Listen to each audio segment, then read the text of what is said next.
Alright, so let's battle some Pokemon or do math, I don't know, whichever. So we're doing systems of equations. Great. Alright, and these were problems from the paper we gave you. I forgot what this one said, but if we had to look at how we wanted to solve it, I would look at it and everything's lined up pretty well, so let's do some elimination here. I say lined up because my x's are together and so are my y's and my constants. But the problem is that I can't just take one away from the other because we don't have the same coefficients, which means we need to change one of our equations. So let's say let's get rid of y because we have positive and negative. So to get from y to 2y, we just do times 2. Right? So then we can rewrite this equation right here as just 2 times 2x is 4x, y times 2 is 2y, and 2 times 3 is 6. And now since we have opposite signs with the same coefficient, we just add our two equations together, and that will give us 4x plus x is 5x. Positive 2y minus 2y cancels out, and then 6 plus negative 1 is just 5. So that tells us that x should equal 1, because we divide both these by 5, we get x is 1. Alright, so now if x equals 1, we go back and we then solve for y. So let's take this one here, and this was positive x, so 1 minus 2y equals negative 1. Alright, so now we just work this out. So we want to get y by itself, so we take 1 away, and this cancels. This gives us negative 2. And this is going to come out pretty nice here. Negative 2y equals negative 2. Divide by negative 2. We should get y is also 1. And then we check it up here. 2 times 1 plus 1 equals 3. Who are we fighting? Artist Pierre. Artist Pierre. Wow. That sounds like serious stuff. And what does he use? Swirlix. He has a paintbrush. Well, it's his tail. It's his tail. Wow. Okay. Pokemon got weird. Alright, so these ones here, we have inequalities. And our best way to do this is to put them into slope-intercept form, so make them look something like that. And then we just plot a couple points and we graph it, and then we can see where they overlap. So our top one, this is good. Our bottom one, not so good. Am I even doing this? Yeah, they seem to be. Okay. So let's get y by itself, which means we need to move the 3x over. Minus 3x. And the reason I like this problem is the next step coming up. So we're going to have negative y is greater than negative 3x plus 3. And now since we want just y, we need to divide by negative 1. So we divide all this by negative 1. And that gives us y and 3x minus 3. But then you have to remember our rules with inequalities, where if we multiply or divide by a negative, we have to take the sign and flip it over. So greater than becomes less than. Alright? If you don't remember, check your notes, because that's definitely a thing, and you're going to be responsible for knowing that. Alright, so we make ourselves a nice little grid here. And if this was something official, you would take some graph paper and actually, number it off here. Or you could use your calculator if you were boring. Anyways, so let's plot this one here. So negative x plus 4. So here's plus 4. Negative x means we're going to be going down slope 3, 2, 1, 0. right? Since it's just greater than, this is going to be a dashed line. I wonder if I can change the color of dashed lines. Oh, I think I got it. Go away. Boop, boop, boop, boop, boop. Perfectly straight line. Alright. And now let's plot our second one. Negative 3x minus 3. So negative 3x, or negative 3 down here. Positive 3x means our slope's going to be fairly steep. Connect our points in something relatively red. These are not the best lines, but whatever. Alright. So now our basic rule of thumb is how do we shade? Right? So generally speaking, if it's greater than, you go to the right side, and if it's less than, you go to the left side. But then we can always check. So let's say here's our point 0, 0. And we're just going to check to see should this or should this not be shaded in each of our cases. So 0 greater than 0 plus 4. And that statement is false, which means this one should not be shaded below, it should be shaded above. Again, I don't want to think of it as above and below, I want to think of it as left and right. Okay. So shade over there. We check our second one. Is 0 less than 0 minus 3? 0, is that less than negative 3? Again, that's false, which means it shouldn't be shaded for this one either. So we shade this one. Wait. Hold on. Okay, I got that backwards again. I always do that. It's not left to right. It is above and below. So greater than is above, less than is below. Sorry. I get forgetful sometimes. Alright, so this is less than, so we shade below. That's supposed to be red. This will be red. And then what we're left with is this super non-specific region here where it's shaded in both times, and we'll say blue and red makes purple. So all this in here is your region where our solutions could be found. So if you picked any number up here, it would make both of these statements true. Alright, there you go. Let's try another one. That way I can practice. You named your sheep Cotton. It's not a sheep. Then what is it? I don't know. It looks like a sheep. Swirlix. These have dumb names. I mean, not your name, obviously. John Wayne, the cowboy. That's a panda. Why is a... You make no sense. Okay, stop distracting me. I'm working. Okay, why?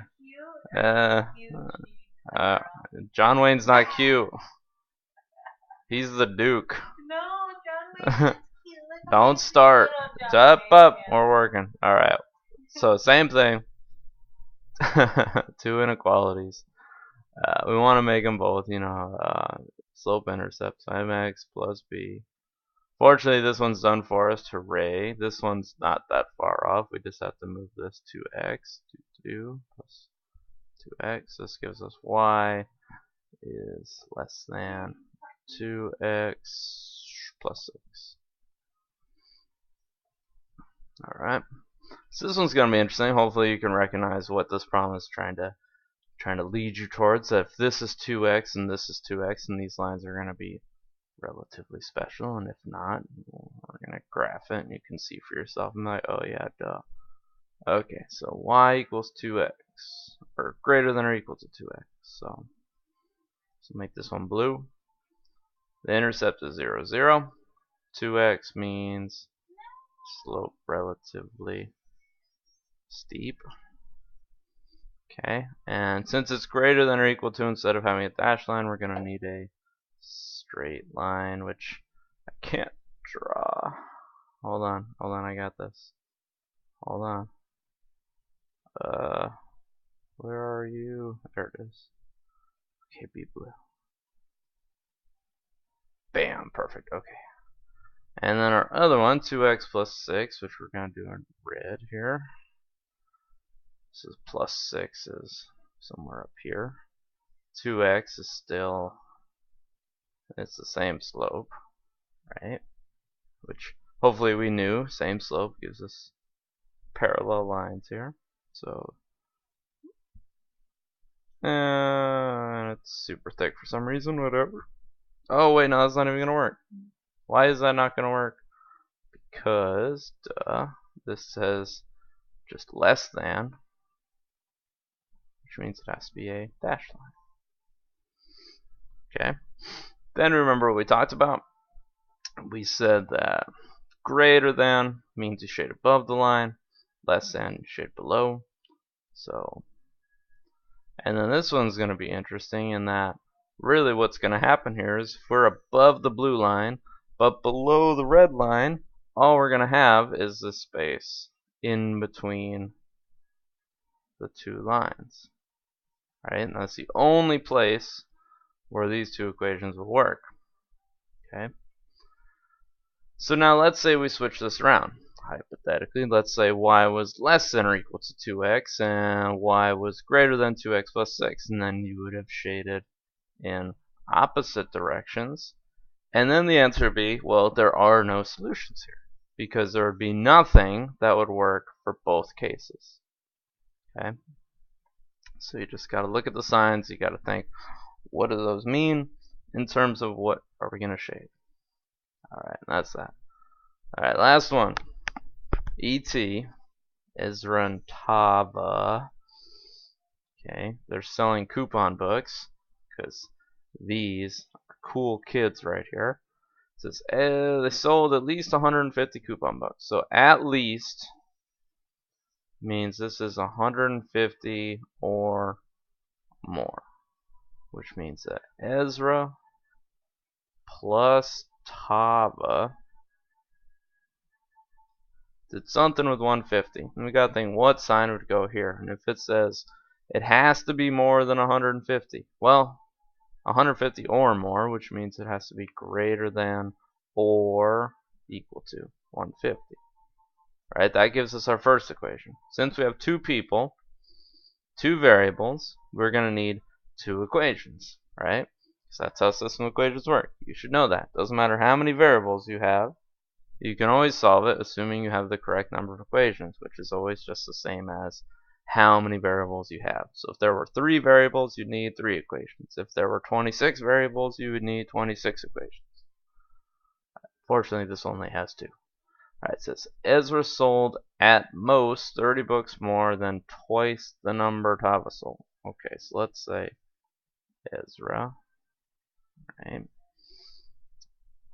Let's see, how does that relate to Tava? So, and let's just hypothetically, we're going to throw this in. Let's say Ezra's total is equal to, and we're going to change this, but I just want to have it there so I can think about what I'm trying to do. So Ezra's total equals 30 more than twice what Tava sold. So twice what Tava sold is 2 times her total, and then 30 more than that would mean we have to do plus 30, right? And this would give us an exact amount, but it doesn't say she sold exactly. That just sold at most. So that's the most she could have sold is this. So we think, what does that mean in terms of signs? So if this is the most she could have sold, that means it has to be less than or equal to that. Alright? Right? Right. And then it says, show and describe all possible combinations of the numbers they sold. Show and describe. Well, this sort of describes it. I guess we could graph it. That could be fun. No, I don't want you. You're a bad line. Actually, this one, we don't need all 4 quadrants because this can only be positive numbers here. So let's just do quadrant 1. And let's say we put E on one side and T on the other. So we know together it adds up to 150 or more. Right? So 150 is what we're looking at. So let's count by, I don't know. Let's count by 10. So 10, 20, 30, 40, 50, 60, 70, 80, 90, whatever. Okay, you get the idea. Here's 50. So let's plot this stuff. So e plus t, let's move this a little bit so we get e by itself. So let's say, I don't know, I'm backing myself up on here. No.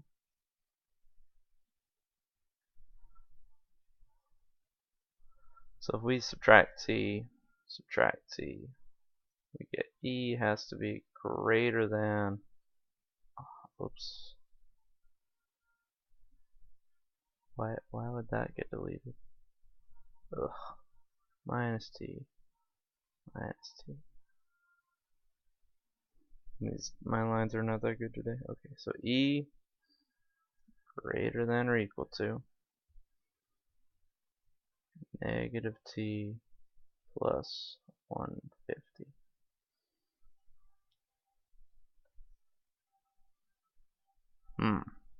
Okay, so since we have y-intercept of 150, my graph's not going to work. Womp womp. That's okay. Not that, I mean, we're not going to get up to 150, but just for the sake of doing this graph, let's oblige it. So instead of counting by 10s, let's count by 20s. So if we say 20, 40, 60, 80, 100, 120, 140, 160. So here's 150. And then the negative slope, so for every 20 we go over here. Then we go 20 down here. So we'd have, look a little something like that. And then, right? More or less.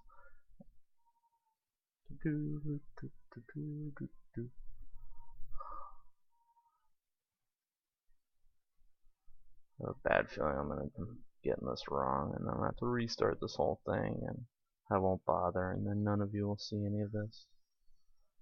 That'd be bad. Okay, our other equation, e less than or equal to 2t plus 30. Okay, so here's 30.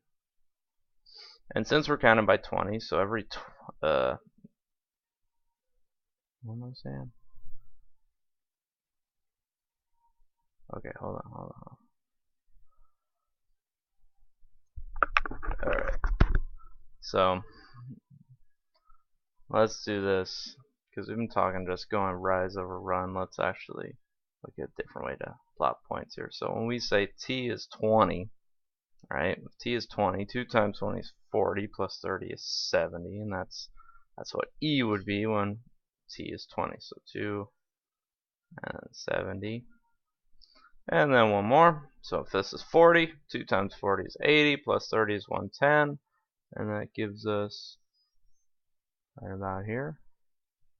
Ooh, is that the point where they intersect? That'd be good news. Let's see, 110 plus 40 is 150. Oh, that's perfect. Just like I planned it. Obviously. Okay, so let's draw a couple lines here. Where's my line? Well, this one's greater than, or less than or equal to, so we can do a solid line. And let's make it not quite so big this time. Close enough. Okay. So now we just look at where they overlap.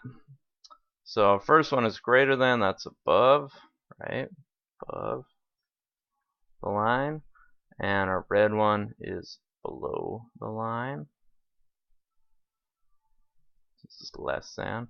So really what we're looking at is this range in here. Right? So what we can say is, let's look at if t is 60 and let's say 100. Will that work? Well, let's try it. is 60 plus 100 greater than or equal to 150? Yes. Actually, let me write this point down. 60, 110. What did I say? Did I say 110? No, it's 110 now.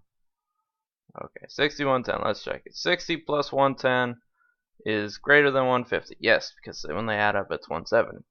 Alright. How about this? So it's 2 times 110, 220 plus 30, so that's 250, yeah. Is 60 less than or equal to 250? We say yes, so this point works. Alright. And then pick another point over here, let's say 100.